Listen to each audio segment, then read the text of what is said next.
cuando estáis juntos y decís a qué os dedicáis, quién se lleva la palma de la cara más rara, o sea, sorprende más tu profesión o la tuya. Lo primero, lo básico, lo que conoce todo el mundo es que soy atleta y luego el resto son añadidos que hago en mi tiempo libre. Lo ven como lo tengo que explicar un poquito y creo que es una profesión cada vez más aceptada. Yo creo que va más en el timing y en el momento en el que se usa el coaching como madre que en el todo el rato madre o todo el rato coach.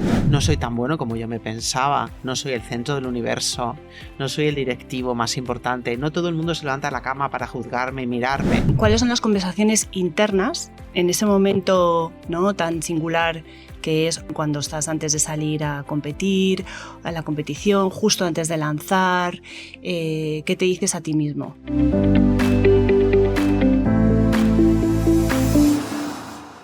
Hola, bienvenidos a este podcast Todo sucede conversando de Escuela Europea de Coaching. Este es el primer episodio. Estrenamos con Sandra Díaz, hola, y con Miguel Gómez. ¿Cómo estáis? Muy buenas. Hola, muy bien. Sandra Díaz es coach ejecutivo y coach de equipos, licenciada en psicología y trabajas para Escuela Europea de Coaching.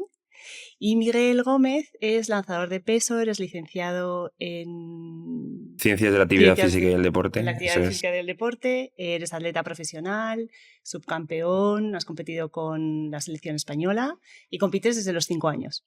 Estamos aquí para hablar de coaching y deporte.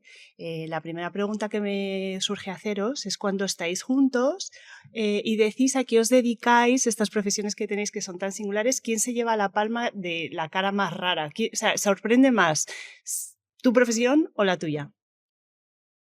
Bueno, si quieres empiezo yo. Sí, por favor. Adelante. A mí a veces me cuesta todavía porque tengo la identidad un poco dividida, porque cuando eres muy atleta es muy difícil ser otras cosas, porque como es una cosa que influye en todos los aspectos de tu vida, es como que eres atleta y además intentas emprender, además intentas ser entrenador personal, pero es muy difícil ser dos cosas a la vez cuando tienes que dedicarle toda tu vida al deporte. Entonces, lo primero, lo básico, lo que conoce todo el mundo es que soy atleta y luego el resto son añadidos que hago en mi tiempo libre. Entonces, pues... Sí, en mi caso creo que la profesión de coach, como suena a muchas cosas a veces raras, pues lo ven como lo tengo que explicar un poquito y creo que es una profesión cada vez más aceptada. Lo más difícil quizás es, eres coach y tu hijo es deportista. Ay, seguro, no me extraña. O sea, están un poco en la sensación de que el coach facilita una carrera deportiva, que es un poco de lo que hablaremos hoy, entre otras cosas, ¿no? Y sí les sorprende. Pero la profesión de coach yo creo que cada día sorprende menos, es más aceptada o más conocida. ¿Y eso que te dice la gente que como que tiene que ver, ¿no? El que tú seas coach y tu deportista es así? O sea, ¿aciertan? No, yo creo que no. De hecho, yo empecé antes a ser deportista que de lo que tú empezaste a ser coach. Que voy yo antes. Igual has sido la madre de coach por el hijo deportista, ¿no? Claro. ¿Cuál es el vaso comunicante? Pero puede ser. No, yo antes de dedicarme al coaching, hace 15 años que hago esto, me dedicaba a la consultoría de recursos humanos y ya entonces él hacía deporte, entonces... No, yo creo que no es... Me dedico al coaching, creo que a mi hijo le vendría bien ser atleta de alto nivel. ¿Qué te parece, Miguel? No ha sido así. ¿Cuánto influye en vuestro día a día lo que sabéis de las profesiones a las que os dedicáis, ¿no? Tú como coach que acompañas en procesos de cambio a personas y tú también, ¿no? Me imagino, Miguel, que has recibido mucha formación, ¿no? Además de la licenciatura, tu propio trabajo personal para estar, ¿no?, en ese punto tan, no sé qué llamarlo, delicado de competir. Luego en el día a día, ¿cuánto ayuda? ¿O no? A mí me parece que me ayuda tener un poco más de conciencia de que mi hijo va evolucionando, Miguel vas evolucionando y necesitas diferentes cosas. Creo que esto es lo mejor. O sea, creo que yo he evolucionado desde ese punto de vista y sí me ayudan las habilidades de escucha, de enfocar, de tener la responsabilidad en lo que depende de mí. Pero eso ha sido una evolución larguísima. Desde que mi hijo se dedica al deporte, yo he pasado, incluso sin haberme formado como coach, por 12 o 13 etapas y momentos que seguramente él reconoce desde lo que tendrías que hacer es hasta bueno, ¿y qué quieres hacer? Esto han sido años de trabajo y de golpes. Sí, míos. porque yo metiéndome en lo suyo antes de contestar lo mío, creo que también pasa que como tú de normal tu profesión te dedicas a ver que todas las emociones del resto estén en orden, muchas veces cuesta tenerlas de dentro de casa también. Somos a lo mejor un poco más exigentes teniendo todo en orden dentro de casa, porque dices, si soy capaz de enseñarle todo esto tan bonito a tanta gente, ¿cómo no voy a ser capaz de hacerlo en casa? Y hay veces que yo creo que es más como una presión añadida Total, que como un lo facilitador. creo. Y luego en mi caso, pues este año más que nunca, porque yo toda la experiencia y los estudios que tengo en entrenamiento los estoy teniendo que aplicar, porque este año he tomado una de las decisiones más importantes de mi carrera, que es el irme a entrenar yo solo, porque necesitaba organizarme, tenía que trabajar, tenía que estudiar a la vez que estaba entrenando, y ir a un grupo con un entrenador no me permitía esa flexibilidad que yo quería. Entonces ahora estoy como máximo exponente de lo que predico, porque soy yo el ejemplo de mi trabajo. También trabajo en mí mismo como entrenador de mi propia carrera, así que influye bastante en mi caso. ¿Nos haces un repaso de la carrera? Pues yo empecé lo típico de que se empiezan las carreras escolares ganando porque era muy rápido y tal en comparación con los chavales de mi edad, también porque estaba un poco más desarrollado.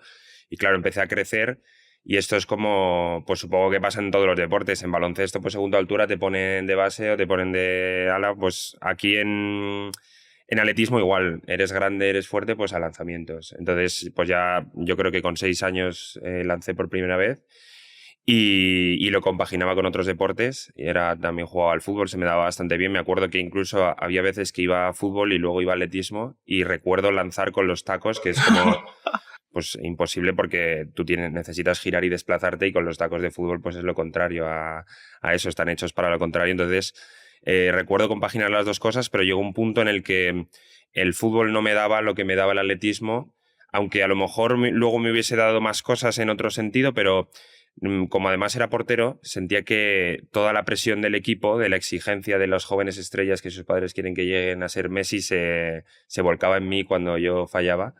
Entonces eso me hizo que me aburriese del fútbol y me quedase con el atletismo.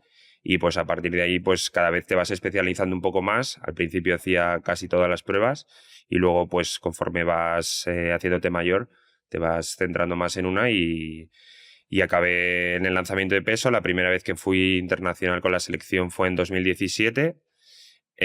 Luego otro punto muy importante es que en 2022 me operaron la mano, y después de eso llegó mi mejor momento en 2023, y ahora estoy como en un valle, por así decirlo, pero determinado a volver a alcanzar mi mejor versión el año que viene. Yo creo que va a ser el momento. Decías cuando contabas esto que eres el mejor ejemplo de lo que predicas. ¿Y eso qué es?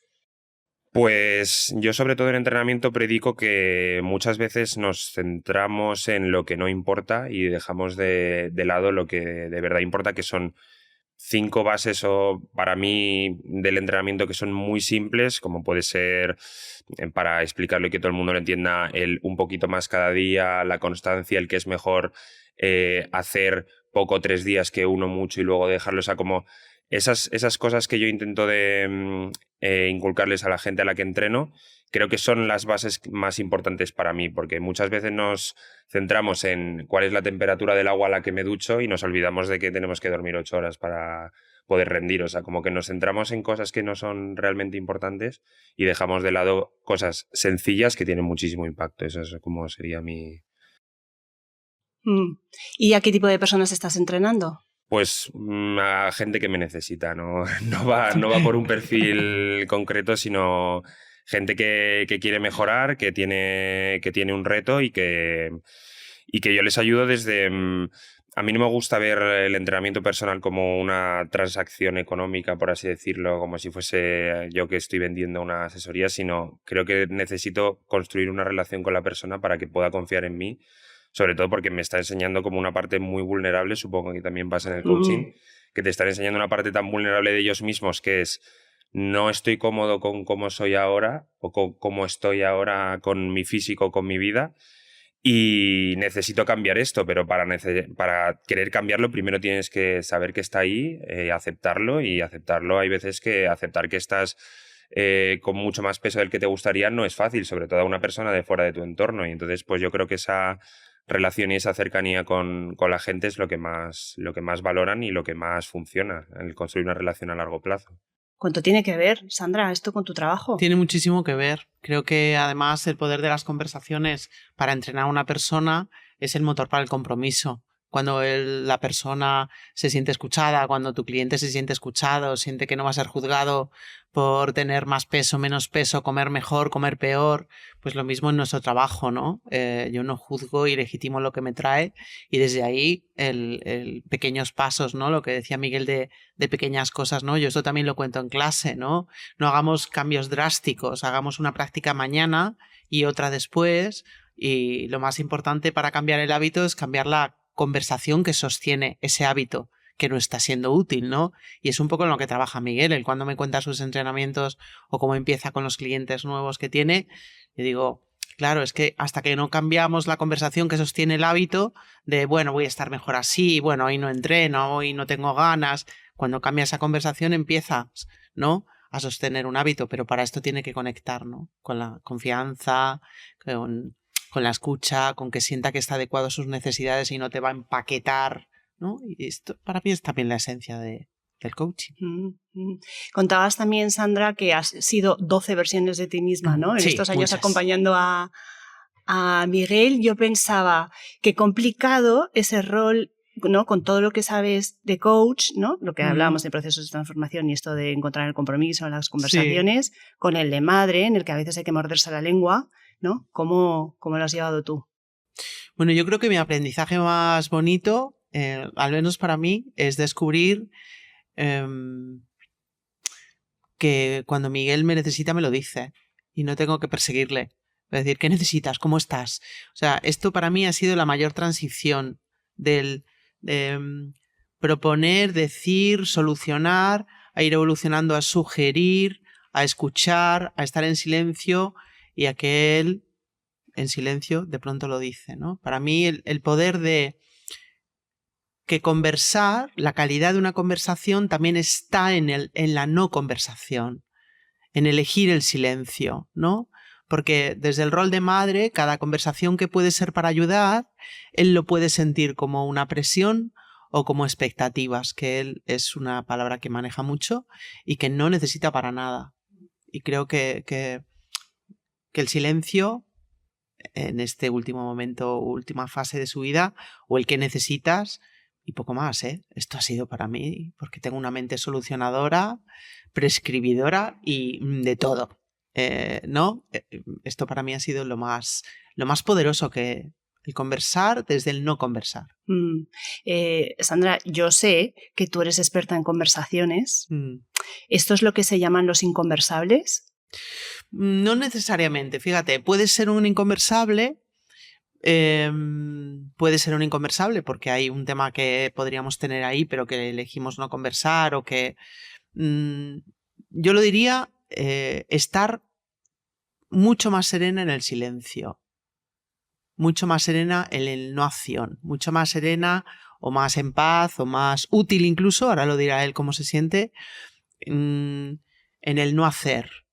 En el no hacer desde el silencio. Yo creo que esto para mí ha sido... es verdad que como herramienta de coaching yo me sentía y me siento mucho más cómoda en el silencio durante una sesión o en la formación o tal, pero no siempre me he sentido tan cómoda como me estoy sintiendo ahora en el silencio con mi hijo. Bueno, y a mí, yo, que he escuchado todo esto que ha dicho, me pasa que yo también me doy cuenta de que ahora está más cómoda en ese sentido, y yo también en nuestras conversaciones.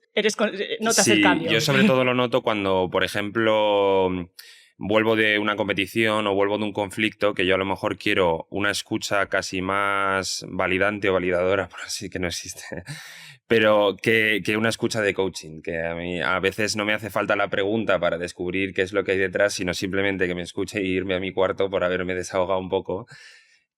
Otras veces me encanta conversar para de verdad estimular mi cabeza y llegar al fondo de lo que me está pasando, pero hay veces que me ha salido mal una competición y no tiene más. O sea, no hay que ir a por qué creo que me ha salido mal, de dónde creo que viene mal, cuál es la última cosa que me ha influido en que... O sea, las preguntas de coaching que están muy bien en la escucha, pero que a veces en esa relación madre-hijo, pues igual se mezclan cuando tú lo que quieres es contar lo que te ha pasado y ya está. Pero luego otras veces, pues ayuda muchísimo porque eres capaz de expresar cosas que sin esas preguntas no serías capaz de expresar. Entonces, yo creo que va más en el timing y en el momento en el que se usa el coaching como madre que en el todo el rato madre o todo el rato coaching. Claro, yo también lo creo. Yo creo que hay una parte de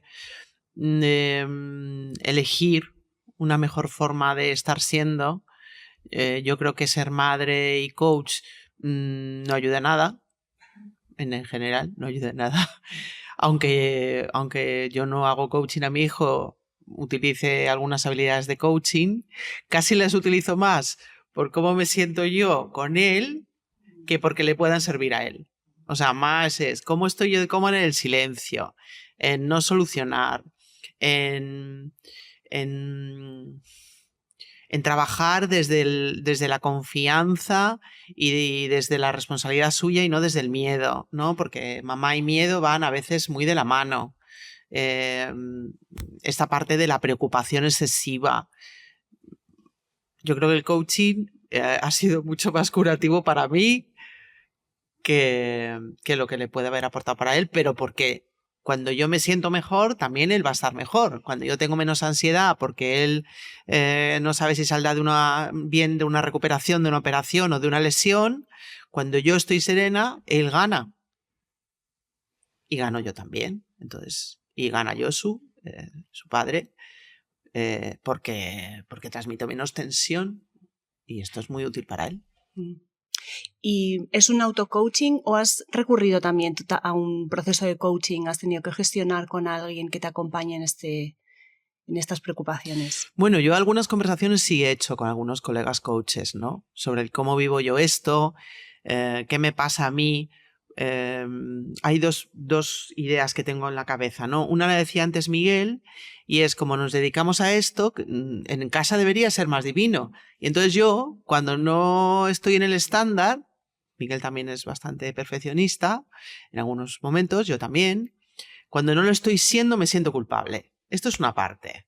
Es decir, madre mía, dedicándome a esto, hoy lo que he dicho. O sea, la culpa. Está la culpa. Y otra parte, la frustración. ¿De verdad con lo que sé, con lo que leo o con lo que puedo acompañar a otras personas no puedo ayudar más a mi hijo?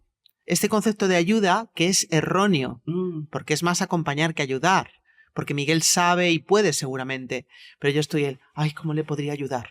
Y me entra la angustia o la frustración. Entonces esas dos palancas son las que yo quiero, las que yo me propongo dar un poquito más de liviandad. La culpa y la frustración. Por no hablar de el miedo a... Pero el miedo era cuando era más pequeño. No sé cómo lo ves tú, Miguel. Bueno, yo ahora el miedo lo veo más reflejado en mi pareja. Mi pareja sí que está casi todo el rato viviendo en casa. Y... Vamos a traer una silla más. Sí. Y ella es un poco, es más pequeña que yo, es 3 años más joven, entonces hay cosas que todavía pues no estamos en el mismo nivel madurativo como es normal.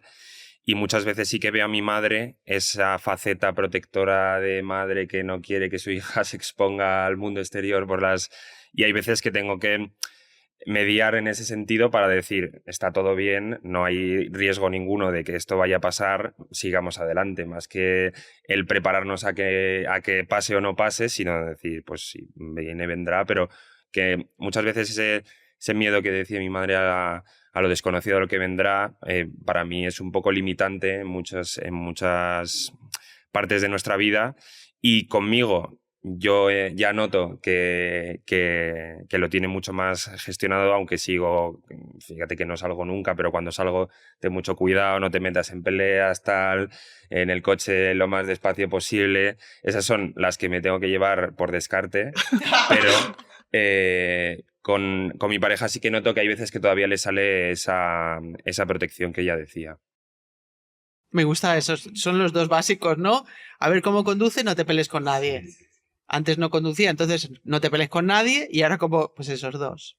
que nunca me he peleado con nadie ni nunca he tenido ningún accidente, pero aún así siempre está bien recordarlo para que siga sin pasar.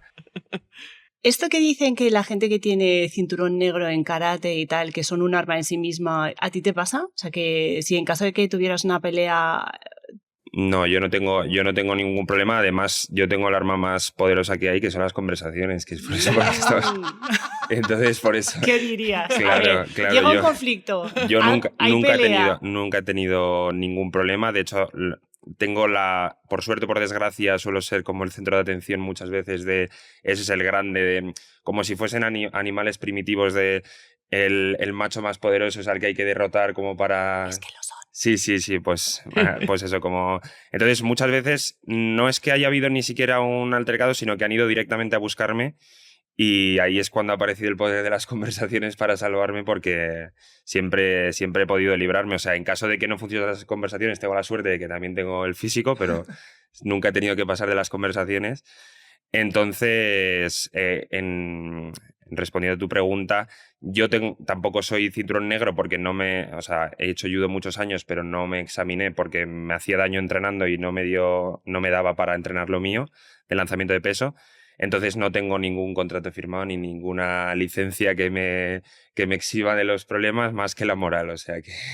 Pero vamos, que con esa me es suficiente para... Bueno, celebramos ese espíritu conciliador altamente. Lo que estabais hablando hace un momento, antes de este paréntesis, tiene que ver con conectar con el proceso, ¿no? Esto de soltar el miedo y conectar con yo sé y si no sé, tengo los recursos, ¿no? Para salir adelante. ¿Y cómo os relacionáis con el resultado? Porque esto, yo no sé si son dos extremos de una misma línea, ¿no? El conectar con el proceso y con el resultado. Algo que en el deporte tiene tanto peso. Pues a mí me pasa en el deporte y me pasa en las relaciones personales, sobre todo con lo que hablábamos de mi pareja, que muchas veces yo me caigo en la trampa de tratar de reformar en el momento lo que yo considero que está mejor o peor, de hacer como si fuese una disertatio, de decir por qué creo que esto no está funcionando bien, y pretendo que cambie en el momento cuando realmente son cambios que a mí me ha costado hacer años. A ver, ¿cómo qué? No sé si soy capaz de... No, pues por entender. ejemplo, la relación con la comida, de a lo mejor tener mucho o sacar mucho en el hambre emocional, de necesitar el azúcar para estar bien, de todo eso, como ver que no es un blanco o negro de tú dejas, sino que es un hábito que has construido durante muchos años, no se puede pretender cambiar en 2 días. Eso es lo que a veces creo que tengo capacidades suficientes como para hacer ver por qué creo que es bueno ese cambio, pero a lo mejor hay veces que me cuesta dar el tiempo que hace falta para que se lleve a cabo. O sea, es como que lo veo, Vale. lo identifico, creo que soy capaz de ayudar, pero no a lo mejor doy el tiempo que hace falta para... O sea, obviamente dentro de todo el respeto, pero que es algo mío interno, que siento como esa prisa por el cambio, que yo creo que a veces me sabotea y me hace que yo lo pase mal, cuando realmente no hay ningún problema por esperar ese proceso que decíamos antes de... Entonces yo creo que eso es donde más lo noto. Sí, yo creo que hay una impaciencia natural en el ser humano y también en nosotros que somos humanos, de que las cosas vayan mejor, de que vayan más rápido. Y yo creo que hay un aprendizaje del proceso. Incluso aunque no haya resultado. Este es el más difícil. Para mí es el más difícil, ¿no? Conversar para la posibilidad de que estamos aprendiendo y que queremos aprender casi cada día con mente de aprendiz, ¿no? ¿Qué quiero aprender hoy? ¿Qué quiero aprender en este momento con este entrenador? O yo en este momento profesional que estoy viviendo. Como mucho preguntarme esto y dejar de preguntarme qué resultado, ¿no? Pero esta pregunta respecto a mi relación y a nuestra relación en casa con Miguel, tanto de Josu como mía, de cómo podemos ayudarle o cómo podemos acompañarle o qué podemos hacer para que se sienta más cómodo. Fíjate, para mí la reflexión que a veces me duele es ¿por qué no suelto un poco más el puente entre entrenamiento y resultado en las competiciones? ¿Para qué hago la equivalencia, que es, bueno, el mundo del deporte no es nada justo en este sentido? Es decir, es una persona que entrena mucho y los resultados no siempre corresponden a lo que entrena. Bueno, es que si ocurriera esto, tendríamos la matemática hecha, ¿no? Es como el que, no, pues es que he entrenado la comunicación X veces, tendría que ser estupendo. Hombre, te va a ayudar a comunicarte mejor, pero no te asegura que seas el mejor comunicador. Hay muchos elementos más, y en el deporte mucho más si cabe, ¿no? Entonces, a mí me gusta mucho mirar el proceso. Yo creo que la vida es proceso. Y esto lo he aprendido más yo de él que él de mí. Porque la vida es el camino desde los 5 años, mirando hacia una competición internacional como los Juegos Olímpicos, pues esto es un camino largo. Como no sea camino, a veces no es nada más. Como la vida, ¿no? Y este aprendizaje yo lo tengo de él. Cada día, de cada vez que se levanta con un dolor y va a entrenar, de cada vez que una competición le sale y sigue mirando a qué mejorar y obtiene un récord de España y que voy a mejorar y que me ha salido bien, esto yo lo aprendo de él, más que... y me sirve también para otras cosas. Entonces sí, la vida es proceso el poema este que yo cuento en clase del viaje a Ítaca de Cavafis, porque cuando llegues a Ítaca no tendrá nada que enseñarte. Ya te lo enseñó todo por el camino. Y no te engaña. Entonces, ¿a qué Ítaca queremos llegar nosotros, no? Sí, sobre todo porque ahora pasando más a la parte deportiva, más que la personal, siempre hay un pez más grande. O sea, siempre hay un campeonato más importante, se puede lanzar más lejos, siempre se puede entrenar más, siempre se puede dormir mejor. Entonces, es imposible que seas capaz de... O sea, es que no, como dice mi madre, no hay ningún límite. El límite puede ser que estés metido en una cámara hiperbárica a las 24 horas del día, que solo salgas para comer, para entrenar y duermas.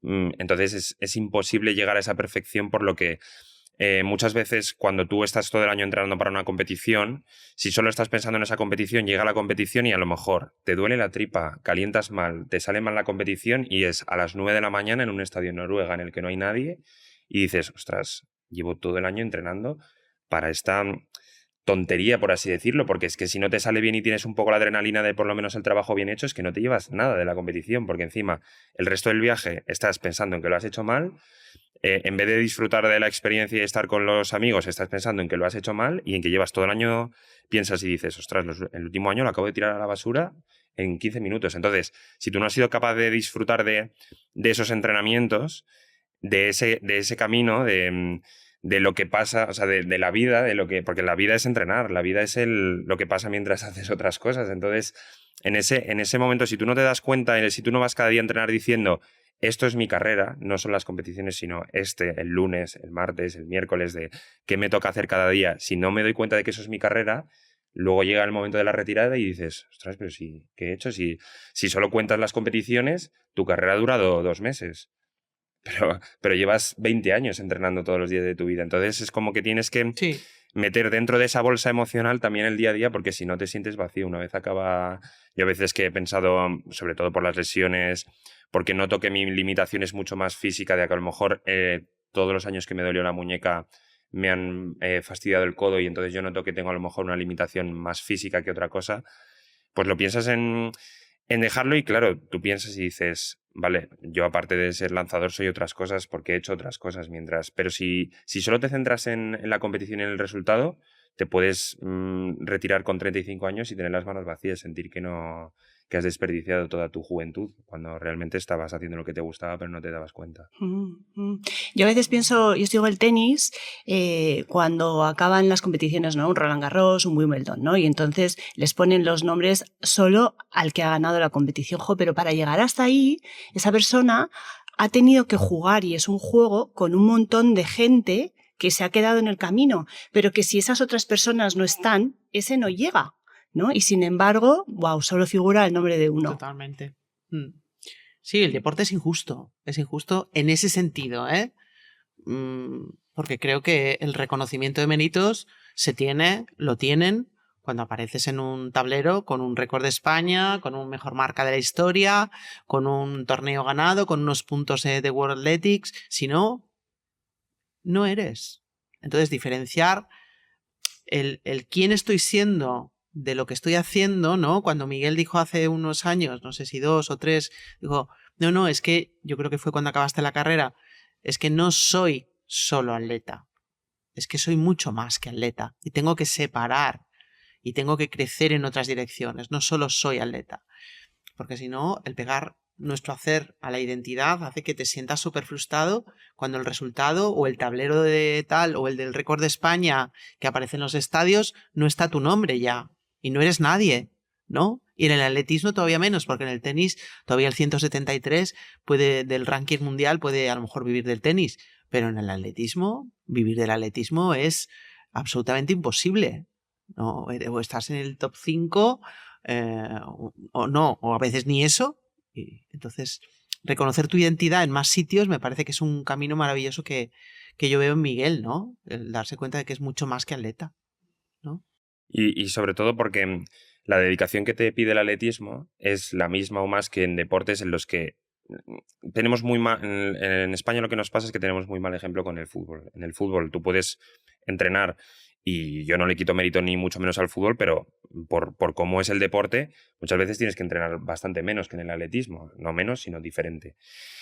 Y claro, nosotros vemos que esta gente hace X y vive su vida como si fuesen superestrellas. Y nosotros nos pensamos que entrenando, como que nuestro mérito merece ser recompensado con gloria y con dinero, y realmente tú, si no estudias, si no trabajas, acabas tu carrera con 35 años y estás como si tuvieses 17. O sea, si no has estudiado, no te has formado, no has hecho contactos, no tal, no tienes nada y tienes que ponerte a estudiar o tienes que poner a trabajar de algo que no te gusta. Entonces, creo que ese saber separar y el ver que mientras tú entrenas tienes que hacer más cosas es lo que te permite también estar saludable mentalmente para luego ser capaz de recomponer tu vida, de lo que era tu actividad principal, ya no lo es, y tienes que reconducirte, porque si no, es como que la mayoría de atletas acaban su carrera y se ponen a trabajar de lo que encuentren, de lo que puedan, porque han estado como nosotros lo llamamos como vida de atleta, que es como tus ojos, como si fueses un caballo con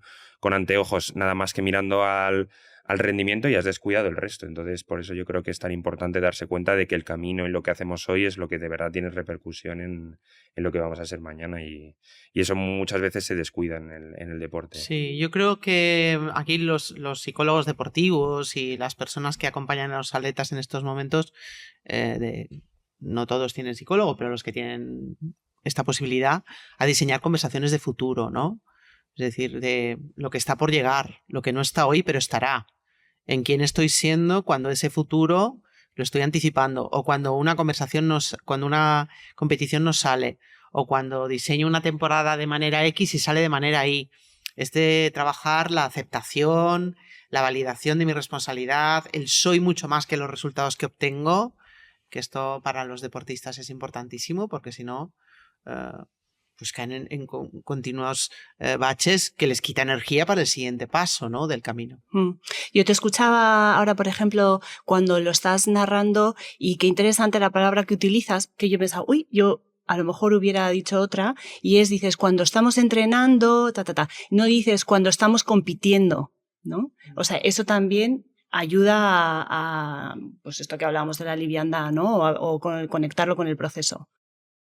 Sí, porque es que al final, o sea, es otra de las cosas que, volviendo a la pregunta de antes de qué predico a la gente a la que entreno, y es que nosotros entrenamos 2 horas a la semana de 160 y algo que tiene la semana. Entonces, nosotros competimos 5 días al año o 10 días al año de 365. Entonces, si tú dices que eres competidor o tú solo haces bien las cosas cuando entrenas conmigo, no va a tener ningún resultado. O sea, la cosa es la educación del resto de cosas que están detrás de las cámaras o detrás del cara a cara con el entrenador, porque es lo que realmente suma. O sea, son esas 160 horas que yo no estoy contigo, las que tú decides si quieres acercarte o alejarte del objetivo que tienes. Con cada decisión que tomas, pues en la carrera deportiva es igual.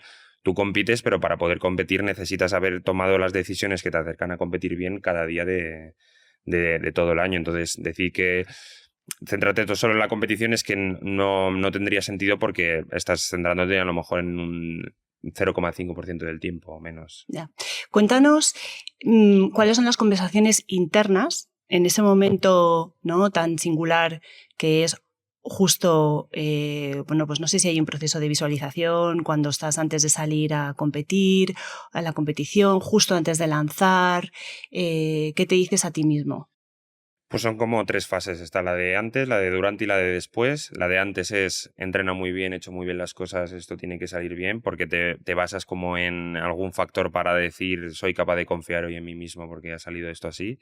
La de durante es visualizar la técnica, o sea, pensar en qué voy a hacer en este tiro que no me ha salido bien en el anterior. Y la de después, si ha salido bien, es lo que decía antes es lo que me ha hecho que vaya bien, o sea, como esas señales que yo tenía eran verdad, o sea, y si sale mal, pues si sale mal es más fastidioso, si sale mal es de verdad merece la pena hacer todo esto. Sí, o sea, o una muy difícil es, porque cuando somos pequeños siempre tenemos pues eso, el sueño de ser astronauta, de ser el mejor del mundo, o sea, que tienes sueños súper grandes y llega un punto de tu carrera que esto es una cosa mucho de esfuerzo, pero también de determinación. O sea, de lo que tú has nacido con genética, eso es a lo que llegas. Y hay un punto de la carrera de muchos atletas que yo creo que es uno de los más difíciles, que es el darte cuenta que no eres tan bueno como tú piensas.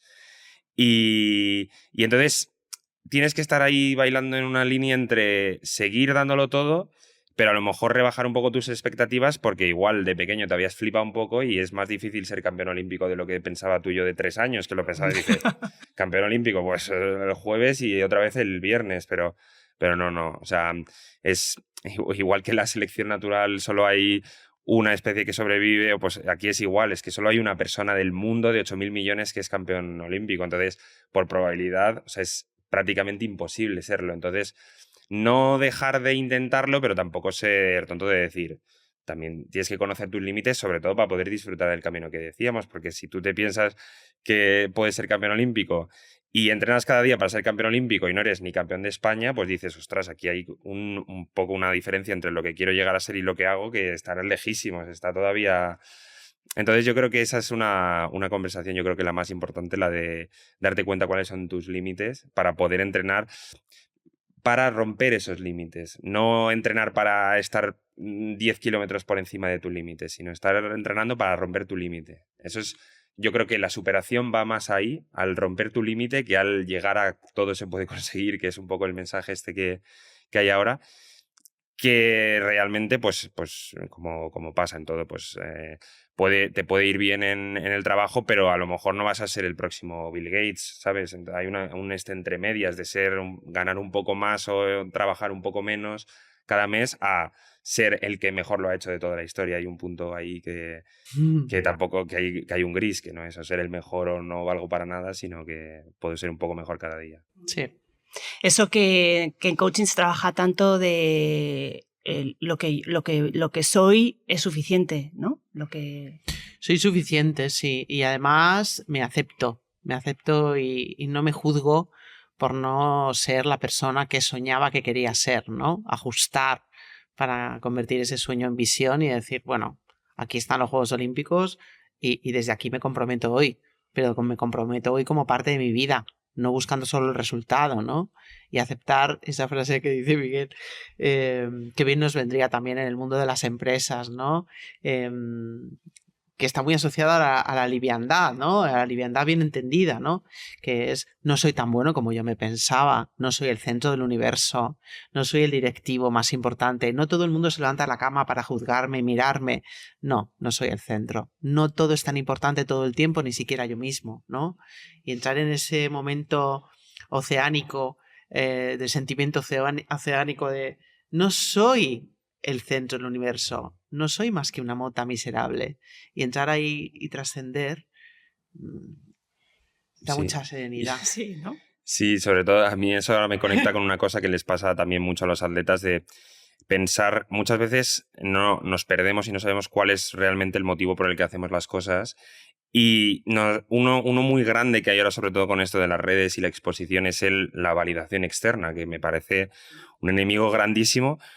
Porque, bueno, sin ir más lejos, o sea, nosotros estamos aquí perfectamente en una conversación súper buena y mañana por la mañana probablemente si no estamos los tres juntos no vayamos a pensar, bueno, yo con mi madre sí porque es mi madre, pero igual en vosotros no pienso y no porque me caigáis mal sino porque tú estás centrado en ti mismo y en tus cosas. Entonces, cuando tú piensas en, voy a ser campeón olímpico porque me va a admirar. Es que aunque seas campeón olímpico, la gente al día siguiente se ha olvidado. O sea, no va a estar alguien pensando en su casa 10 días después de que hayas quedado campeón olímpico. Onda, tal. Entonces, ese centro del universo muchas veces nos tenemos que dar cuenta de que ni somos tan buenos ni somos tan importantes. O sea, somos importantes para nosotros, para nuestra familia, para nuestros amigos más cercanos y ni siquiera para nuestros amigos más cercanos, porque cuando ellos están en su casa viendo la tele no están pensando en ti. Entonces, quitarnos esa barrera de no hago las cosas o hago las cosas por lo que piensa el resto, yo creo que en deporte también es muy importante, porque te das cuenta de que cuando estás lesionado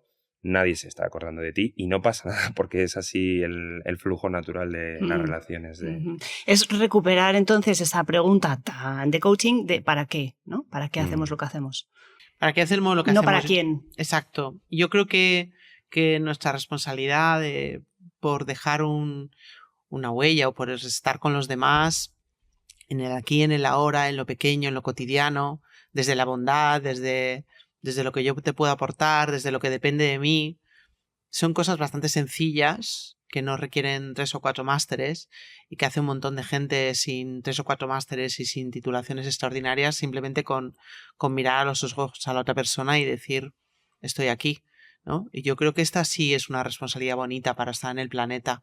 No tener una gran marca ni un gran resultado. Yo creo que el ejemplo que dice Miguel de hoy eres campeón olímpico y mañana, sí, este era el campeón olímpico, y te entrevistan en 3 teles y a las 2 semanas pues sigues comiendo en tu casa tu sándwich de jamón y queso o de lo que sea, porque eres uno más, ¿no? El normalizar que somos humanos, normalizar que cada uno tenemos nuestras necesidades y hacer lo que sí depende de nosotros, ¿no? Que es estar aquí ahora, o yo cuando estoy en una sesión, o él cuando está entrenando, o cada uno en nuestro rol tenemos una responsabilidad por lo menos yo lo veo así, de dar lo mejor de nosotros. Yo no estoy aquí pasando el rato, yo estoy desnudándome delante de un micrófono, por tanto voy a dar lo mejor de mí.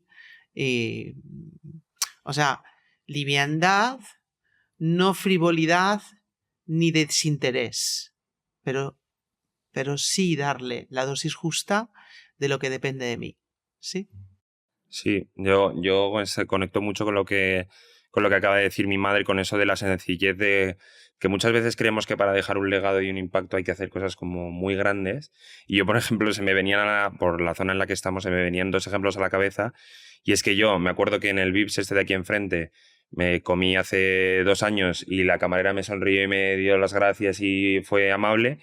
Pero, por ejemplo, yo qué sé, que Morata falló el penalti en el último se me olvida al día siguiente. O sea, como que cosas que a lo mejor parecen súper grandes tienen mucho menos impacto del que creemos, y cosas que son mucho más pequeñas de lo que a lo mejor parecen generan unas ondas mucho más... se traspasa durante mucho más tiempo que entonces... Deja huella. Descuidamos esos pequeños gestos y nos centramos en cambiar el mundo, en llegar a Marte, pero nos damos cuenta de que dejando pasar a alguien igual le alegramos el día y ya eso tiene un impacto mucho más positivo en nuestro entorno que querer llegar a Marte. Sí, para mí ese es un para qué. Un para qué bastante útil, ¿no? ¿Para qué estoy aquí? ¿Para qué hago mi vida? ¿Para qué? ¿Qué es el éxito, entonces? Para mí el éxito es... Pues hay una parte de dar y recibir amor, de dar y recibir conexión con los demás. Yo creo que ese trabajo que yo tengo me da esa posibilidad de estar conectado con montones de personas, ¿no? El otro día daba una clase a un equipo grande de personas eran de Colombia, 20 managers de Colombia, y decía, yo tengo una satisfacción, un bienestar, me produce tanto bienestar estar conectados con vosotros, que os veo hoy, que a lo mejor nunca más os vuelvo a ver, pero que en este momento hemos compartido tanto. Para mí eso es el éxito, tener la posibilidad de estar conectada, escuchando, comprendiendo, ofreciendo. Y el éxito para mí también es una emoción que a mí me ha costado mucho tiempo encontrar, que es la serenidad. El no tener que pelear. El no tener que pelear por esa famosa historia de méritos que hay en las grandes empresas, ¿no? Yo he trabajado 20 años en una multinacional y esa pelea por la carrera, por el estar, ¿no? Por lo que decía antes Miguel del resultado, ¿no? Tener este puesto, este sueldo, este posicionamiento, este equipo directivo. Esta pelea externa, soltarla, no tener que estar en ese juego, no estar, no necesitar estar, para mí es el éxito. A pesar de que yo estaba en un equipo directivo, he sido socia de la empresa, eso que pensaba que es el éxito, no. El éxito es esto, es la serenidad. Me gusta mucho la expresión esta de no tener que pelear, simplemente estar. Y bueno, para mí también tiene mucho que ver con lo que dice mi madre. O sea, yo creo que para mí el éxito es como poder tener la conciencia tranquila de que estás haciendo todo lo que puedes y quieres hacer para estar bien. O sea, que no tener ese remordimiento de esto debería hacerlo pero no lo estoy haciendo, esto podría haberlo hecho y no lo hice. O sea, como el estar tranquilo, que es un poco estar en el momento presente, o de tener como... No todos los cabos atados, pero estar conectado con lo que hago y saber que no me estoy dejando cosas por hacer, sino que tampoco querer aspirar a mucho, como decíamos antes, pero lo que quiero hacer, estar haciéndolo y estar conectado con ello, de no pensar, por ejemplo, a mí me pasa que yo estoy conectado mucho con mi carrera profesional y con mi carrera atlética, pero a veces me cuesta desconectarme del teléfono. Pues a mí estar viciado con el móvil es una cosa que no me reporta éxito. O sea, que es como para mí lo contrario al éxito, porque estoy siendo como víctima de algo que podría controlar, porque realmente es dejar el teléfono, pero no estoy consiguiendo ese éxito porque sigue ganando el impulso de coger el teléfono y de perder ahí el tiempo. Entonces yo creo que esas pequeñas tranquilidades y esos pequeños conexiones con el ahora para mí son el éxito. ¿Qué queréis para el futuro? Porque tú también sé que estás en un proceso, ¿no? Contabas antes que has dejado, que te estás entrenando a ti mismo y estás también iniciando otros proyectos. ¿Cuál es la aspiración para el futuro? Pues lo deportivo, seguramente llegar a mi mejor versión otra vez y poder ir a unos Juegos Olímpicos, ya no ganarlos, pero por lo menos vivir la experiencia. ¿Qué sería? ¿Qué año? 2028 en Los Ángeles.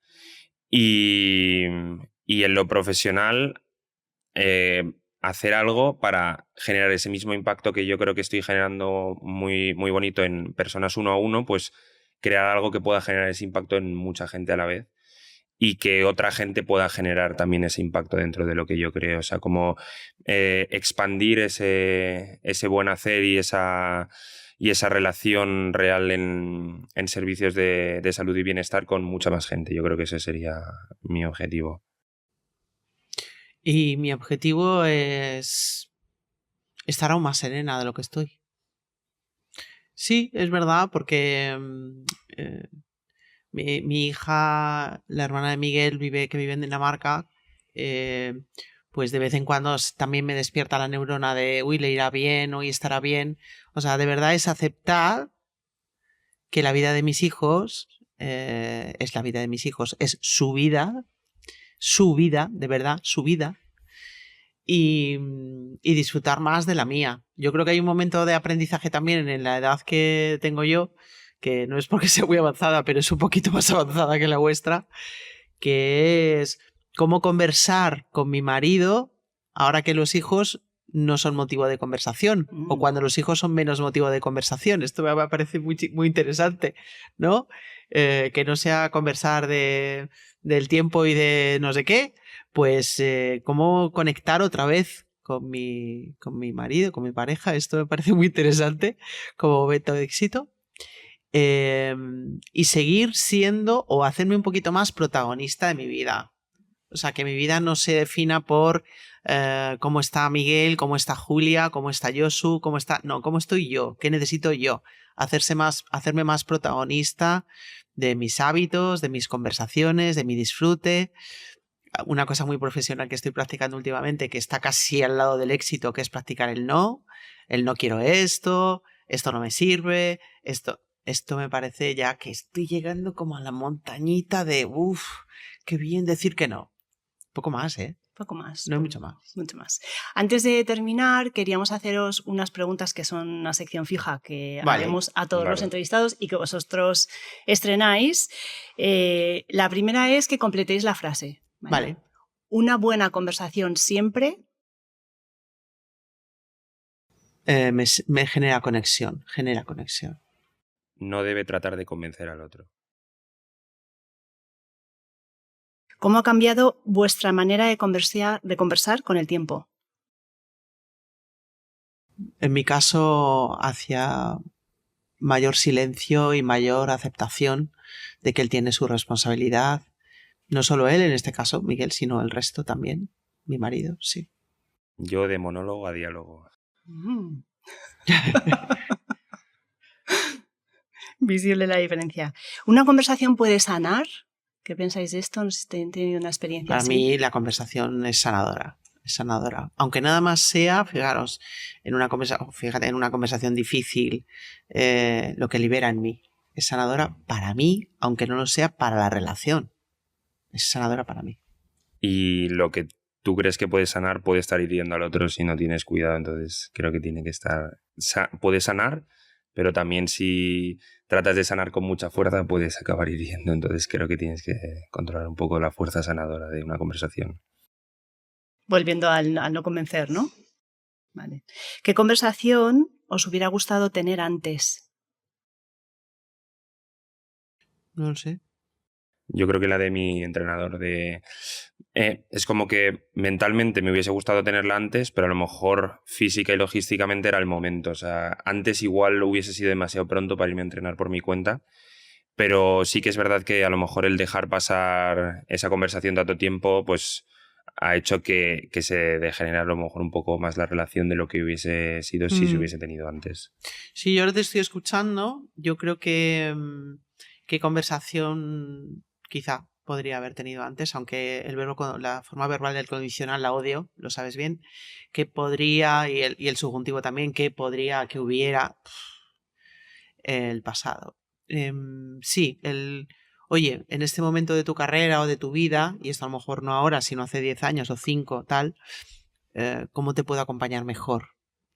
¿Cómo te puedo acompañar mejor? Yo creo que en aras del cuidado, la protección, los posibles miedos, la ayuda, he transmitido, y voy a hablar en primera persona, expectativas que él no necesitaba. Porque un deportista convierte expectativas en presión muy rápidamente. Muy rápidamente. Y esto, haber enfocado mejor ese acompañamiento. Y como última pregunta, ¿qué conversación reciente te ha dado energía? ¿Os ha dado energía? Pues a mí la que más, y o sea, por no decir de las que más me ha dado en mi vida, fue hace una cosa que tenía pendiente de hablar con mi socio con el que estoy desarrollando este proyecto, que sabía que antes o después le íbamos a tener y que si no la sacábamos nosotros la iba a sacar alguien de nuestro entorno. Entonces el ser capaz de tener esa conversación y dejar eso zanjado nos ha hecho que podamos tener la misma versión sobre los hechos ante todo el mundo, y eso la verdad que me ha dado muchísima tranquilidad porque es una persona a la que valoro muchísimo, mi socio, y creo que el que estuviese eso ahí enquistado del pasado, que los dos sabíamos que a lo mejor estaba, pero no queríamos sacarlo, el haberlo sacado y el haberlo hablado creo que nos ha facilitado muchísimo las cosas de aquí en adelante. ¿Cuál era la pregunta que se me había olvidado? ¿Qué conversación reciente te ha dado energía? Pues esta, por ejemplo, la que tuve con Julia sobre los hermanos, a mí me cambió el observador, sí. Una conversación que tuve con mi hija Julia, que fue breve sobre el tema en concreto, pero que me di cuenta de que la mirada que yo estaba teniendo era totalmente errónea, ¿no? Sobre el concepto de hermanos, de cómo se deben llevar los hermanos, ¿no? Que yo le decía, pues quizá Julia, ya sabes, mi mente solucionadora, reflexiva y tal. Entonces mi hija, que también le da muchas vueltas a la cabeza, son campeones de la intensidad en positivo.